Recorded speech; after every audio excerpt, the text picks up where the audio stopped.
नमस्कार, मैं हूं अमित पालेत और आज के इस खास बुलेटिन में आपके साथ मेरे सहयोगी और साथ ही इंडिया टीवी के डिफेंस एक्सपर्ट और डिफेंस एडिटर मनीष प्रसाद भी मेरे साथ जुड़े हैं। मनीष, हम बात करेंगे कि आखिरकार किस तरह से पूरी दुनिया की तरह पूरा देश इस वक्त इंतजार कर रहा है सुनीता विलियम्स का, जिन्हें प्यार से सुनी विलियम्स भी कहा जाता है, क्योंकि भारतीय मूल की ये अंतरिक्ष यात्री है और इनका जो सफर space station, international space station से भारत या फिर कहें कि देश की धरती के लिए शुरुआत हुई है, दुनिया में वापस आ रही हैं, पृथ्वी पर वापस आ रही हैं, उसके पूरे सफर को लेकर हम चर्चा करेंगे। लेकिन बहरहाल करीब 9 महीने बाद स्पेस से सुनीता विलियम्स अपने साथी विच विलमोर को लेकर वापस लौट रही हैं और पूरी दुनिया की धड़कनें इसलिए तेज हैं क्योंकि इनको तो अपना ये मिशन महज 8 से 9 दिन के अंदर पूरा करके आना था, लेकिन 8 से 9 दिन 8 से 9 महीने में बदल गया। सुनीता और विलमोर के साथ 2 और क्रू मेंबर भी मौजूद हैं जो एस्ट्रोनॉट हैं, निक हेग और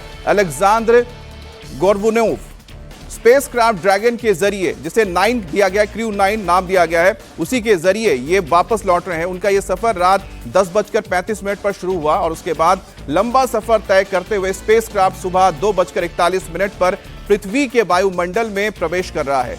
इसे डी ऑर्बिट बर्न भी कहते हैं और अब से थोड़ी देर बाद 3:27 पर स्पेशल डाउन यानी कि समुद्र में लैंडिंग होगी या टचडाउन जिसे कहा जाता है। बहुत ही कंट्रोल लैंडिंग होती है। यह पल बेहद ही क्रूशियल होता है क्योंकि आप सोचिए करीब 30 किलोमीटर प्रति घंटे की, माफ कीजिएगा, आना पड़ता है, यानी कि 30 किलोमीटर प्रति घंटे की रफ्तार में आना पड़ता है और करीब 30,000 किलोमीटर की रफ्तार से जब नीचे आते हैं और उसे कुछ ही पल में कम करते हुए करीब 30 से 32 किलोमीटर प्रति घंटे की रफ्तार पर लाना पड़ता है। बहुत ही खतरनाक ये मैनूवर होता है। आखिरी पलों में ये खतरा और ज्यादा बढ़ जाता है। इस वक्त स्पेसक्राफ्ट की स्पीड, जैसा मैं आपको बता रहा था, करीब 30,000 किलोमीटर प्रति घंटे की होती है। स्पेसक्राफ्ट को उससे रफ्तार से बिल्कुल सामान्य स्पीड यानी कि 30 से 32 किलोमीटर प्रति घंटे की रफ्तार पर लाना पड़ता है और जब टचडाउन होता है तो उस वक्त एक धमाका होता है जिसके जरिए स्पेसक्राफ्ट की जो लैंडिंग है करवाई जाती है ताकि जो क्रू मेंबर से या फिर जो मॉड्यूल है, जो स्पेसक्राफ्ट होता है, किसी भी तरह से उसे कोई क्षति ना पहुंचे और वो पृथ्वी पर धीरे से टचडाउन कर जाए।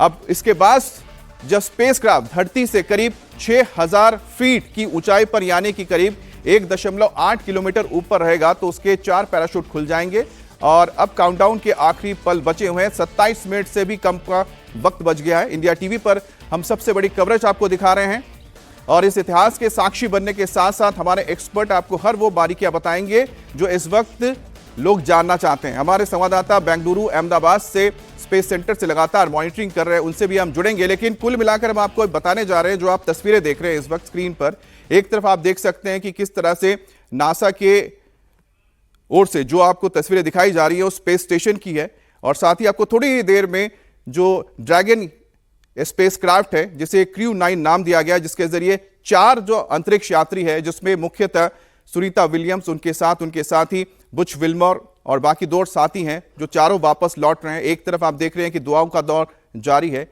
और इस वक्त सबकी नजर है कि कब यह स्पेसक्राफ्ट जो अंतरिक्ष के बाद सीधा पृथ्वी के वायुमंडल में प्रवेश करेगा, उसके बाद जो इसकी रफ्तार है धीरे धीरे बढ़ती जाएगी। रफ्तार इतनी बढ़ती जाएगी करीब 30,000 किलोमीटर प्रति घंटे की रफ्तार को छू लेगा और उस वक्त जो तापमान होता है पूरे ये जो स्पेसक्राफ्ट के बाहर, वो भी 3,000 डिग्री सेल्सियस तक पहुंच जाता है, जो बहुत ही खतरनाक होता है ये पल।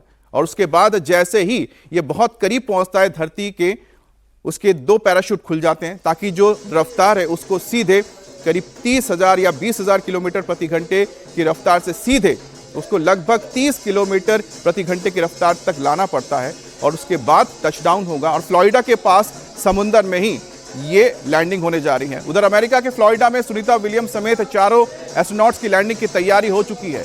इधर भारत में भारतवंशी बेटी की सुनीता विलियम्स की सकुशल वापसी के लिए यहाँ पर दुआओं का दौर जारी है, मंदिर में पूजा की जा रही है।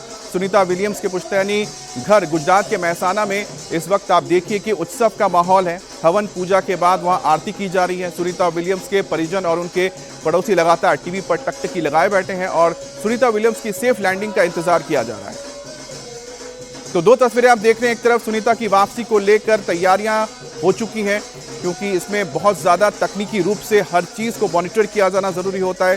तकनीकी रूप से हर एक छोटी छोटी बारीकियों को ध्यान में रखा जाता है, ताकि जो स्पेसक्राफ्ट जब लैंड करे तो सही समय पर सही जगह से उसकी एंट्री हो। उसके तमाम जो पैरामीटर्स होते हैं जिसके ज़रिए उसकी सुरक्षा सुनिश्चित की जाती है, वो उस स्पेसक्राफ्ट के अंदर सही होनी चाहिए। किस वक्त पैराशूट को ओपन किया जाएगा, किस वक्त यहाँ पर लैंडिंग के प्रोसीजर को शुरू किया जाएगा, हर एक छोटी छोटी बारीकियों को कैलकुलेट करके तय किया जाता है।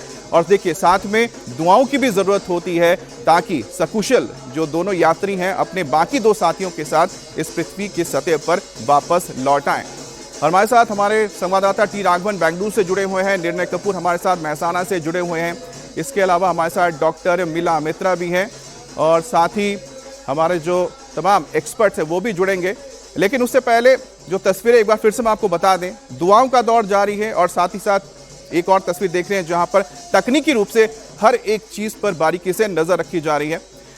मनीष के साथ हम शुरुआत करेंगे मनीष, लेकिन सबसे पहले हम चलते हैं इस वक्त मेहसाना, जहां पर देखिए दुआओं का दौर जारी है। जो सुनीता विलियम्स का गांव है जहां से उनका परिवार आता है, निर्णय हमारे साथ जुड़े हैं। निर्णय, फिलहाल वहां पर हम देख रहे हैं कि पूजा पाठ चल रहा है, आप किस तरह का माहौल देख पा रहे हैं? आपकी बात अगर हुई है तो लोगों के अंदर किस तरह की उत्सुकता है?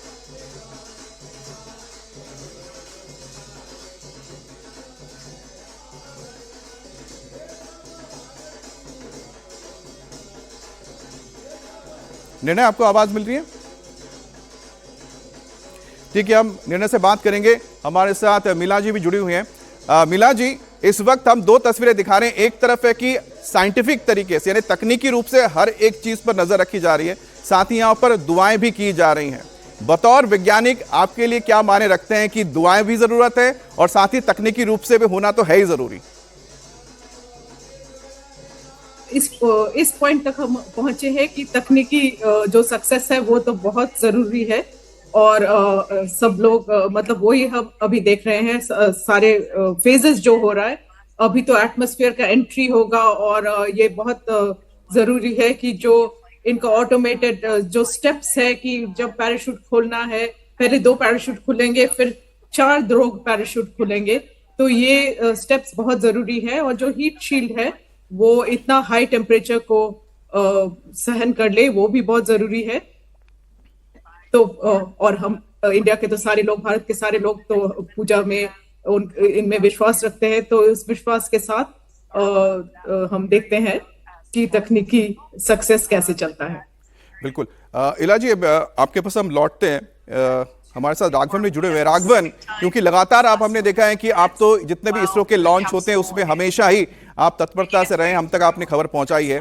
अगर आज के इस पूरे मिशन की बात की जाए, भले ही भारत के यहाँ पर जो वैज्ञानिक है वो सीधे से जुड़े ना हो, लेकिन वो पूरी तरह से इसको मॉनिटरिंग कर रहे हो, क्योंकि भारत की भी कोशिश है कि बहुत जल्द हमारे भी जो गगन नॉट्स हैं वो भी इस तरह से अंतरिक्ष में जाएंगे, फिर वापस भी आएंगे। तो उनके लिए जो आज का पूरा मिशन है किस लिहाज से महत्वपूर्ण हो जाता है?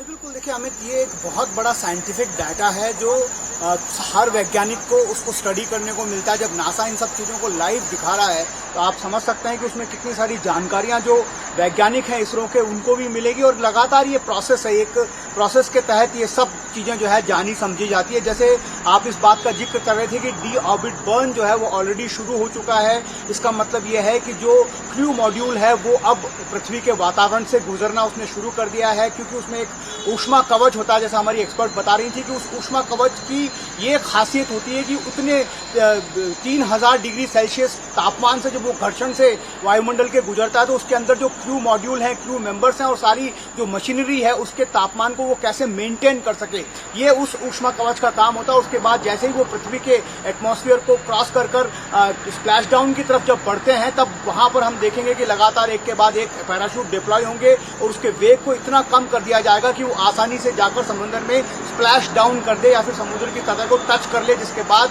जो नासा के एक खास टीम होती है और जो अमेरिकन नेवी है वो उसकी टीम वहां पर जाएगी और उसको रेस्क्यू करेगी। जैसा हम अगर इसको इंडिया के कॉन्टेक्स्ट में बात करें तो एक जो ऐसा एक डमी क्रू मॉड्यूल के साथ हमने स्प्लैश डाउन जो है पिछले साल टेस्ट किया था और बहुत हद तक उसमें सफलता भी मिली थी। इसलिए गगनयान की तैयारियों को लेकर अगर हम इसको जोड़कर देखें तो ये सारी तमाम चीज़ें जो है वो एक एक स्टेप जो है हमको और आगे बढ़ने में और उत्साह पैदा करती है कि बहुत आसानी से अब इन चीज़ों को किया जा सकता है। लेकिन जो जटिलता है उसका कोई इसमें कह सकते हैं कि कैलकुलेशन ही नहीं है, क्योंकि बहुत ज़्यादा जटिल प्रक्रिया होती है कि कैसे आप वहाँ से ISS से बाहर निकलते हैं, कैसे उस ऑर्बिट में पहुँचते हैं जहाँ से आप पृथ्वी की तरफ खींच सकते हैं, उसके बाद कैसे वायुमंडल को चीरते हुए आप समंदर की तरफ आते हैं। तो ये सारी तमाम बहुत बड़ी साइंटिफिक डाटा जो है वो मिलता है और इसी बात को लेकर इसरो के वैज्ञानिकों की भी लगातार इस पूरे मिशन पर नज़र है। बिल्कुल राघवन, और खास तौर पे जब हम देख रहे थे किस तरह से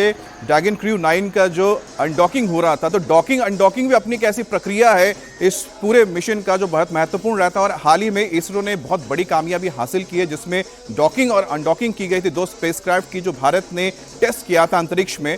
और ये जानी जो जटिल प्रक्रियाएं होती यही आने वाले वक्त में हमारे तमाम जो मैन मिशन होंगे स्पेस में अंतरिक्ष में उसको कामयाबी की ओर लेकर जाएंगे। देखिए आप ड्रैगन क्रू 9 के अंदर की तस्वीर देख रहे हैं स्पेसक्राफ्ट की, जिसमें सुनीता विलियम्स, बुच विल्मर अपने साथियों के साथ मौजूद है। और तकनीक देखिए कितनी ज्यादा एडवांस हो चुकी है। पहले यहाँ पर बटन ही बटन नजर आते थे जो स्पेसक्राफ्ट के अंदर होते थे, लेकिन आज देखिए टच स्क्रीन के जरिए तमाम चीजें हो जाती है। हमारे साथ हमारे एक और गेस्ट जुड़ गए हैं, रिंटू नाथ। रिंटू जी, बहुत बहुत आपका स्वागत है।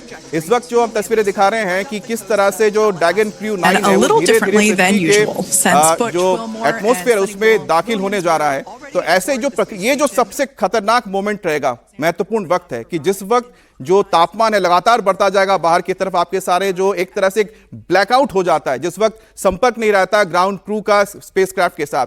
कितना महत्वपूर्ण ये क्षण है जो इस वक्त हम दिखा रहे हैं? ये जो एटमॉस्फेरिक री एंट्री ये कैप्सूल सेपरेशन के बाद होता है, ये करीब 6 मिनट्स होता है और ये मेरे हिसाब से हो चुका है। अभी अभी न्यूज है कि एटमॉस्फेरिक री एंट्री प्रोसेस हो चुका है। इस टाइम 7000 डिग्री फ़ारेनहाइट, करीब करीब 3200 डिग्री सेल्सियस तक टेम्परेचर जाता है, प्लाज्मा स्टेट बोलते हैं। इस स्टेज में क्या होता है, बाहर में एस्ट्रोनॉट्स बाहर देखे तो फायरी बॉल्स दिखते हैं और इस टाइम में ब्रीफ टाइम के लिए कम्युनिकेशन गैप होता है। तो ये स्टेज कंप्लीट हो चुका है। मेरे ख्याल से अभी पैराशूट डिप्लॉयमेंट स्टेज पे है जहाँ पे 2 पैराशूट इसको स्टेबलाइज करने का कोशिश करेंगे। तो एटमॉस्फेरिक री एंट्री अगर हो चुका है और इसकी जो फायरी बॉल स्टेज कंप्लीट हो गया, आई एम श्योर कि ये स्टेज सेफ स्टेज में हम लोग आ चुके हैं ऑलरेडी।